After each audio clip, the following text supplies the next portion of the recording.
skin is so dark? Your lips are so big. And why does your hair look like that? The young black girl receiving these comments questioned her own self-worth. You don't have to be black or a female to have been in this situation where you felt less than human. That young black girl who I refer to as me, Treese Walker. I would like to share with you how learning the power and greatness that exists within me helps me to empower and encourage others. First, you should know that the power of God lives inside of me. Because of the negative impact of comments like the ones I just mentioned, I found myself clinging to the spiritual roots that my family exposed me to at a young age. No story about who I am could be complete without me mentioning that God lives inside of me. I grew up hearing my parents and others talk about a God who could meet every need. I needed others to see me for more than just my appearance. Most of all, I needed to know my own self-worth. I began reading the Bible, listening at church, and praying. I accepted Jesus Christ as my Lord and Savior, which means I opened my heart and believed that He died so God would forgive me for every mistake that I made and would ever make. That helped me to forgive myself more easily, so I could move forward being the best me. Accepting Jesus meant that I accepted the truth that the Spirit of God lives inside of me and grants me power to do and be what I was created for.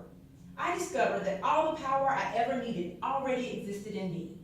The second powerful truth that I discovered is that not only do I have power, I also have greatness inside of me. I grew up in the 80s where I was the only black girl in my class. I remember the teachers sometimes overlooked me when I raised my hand. Other students ridiculed me for the way I spoke when the teacher finally called on me.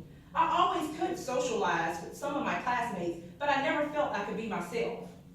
It wasn't until the second grade when I became friends with a girl named Alicia.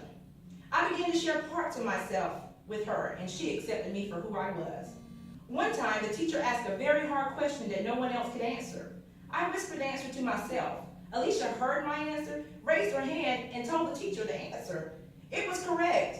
Alicia let everyone know that that was my answer. That happened quite a few times before I felt like my classmates and teachers began to respect me for my intellect. At that point, I realized that greatness exists in me, even when others don't acknowledge it. The last thing I want to share with you is how discovering the power and greatness that exists in me inspires and empowers me to empower and encourage others. As a teenager, I began to empower others to fight for the underdog. As an adult, I became a social worker so that I could continue that same type of advocacy and empowerment. My desire was and is that no one should have to feel that they're not good enough to be or do whatever they desire. As a social worker, I sought to understand rather than to judge. It was that understanding that allowed me to see such great success with my families and individuals that I work with. It is wonderful to see people recognize that they were created with greatness within them and that they are not powerless despite what anyone says or what circumstances they find themselves in. As I close, remember that it was first important for me to discover my own power and my own inner greatness before I could empower others. My skin is dark. My lips are big. My hair is frizzy. I am black and female. None of these things can tell you anything about the power and the greatness that lives inside of me. I hope my story encourages you to discover your own inner greatness. Thank you.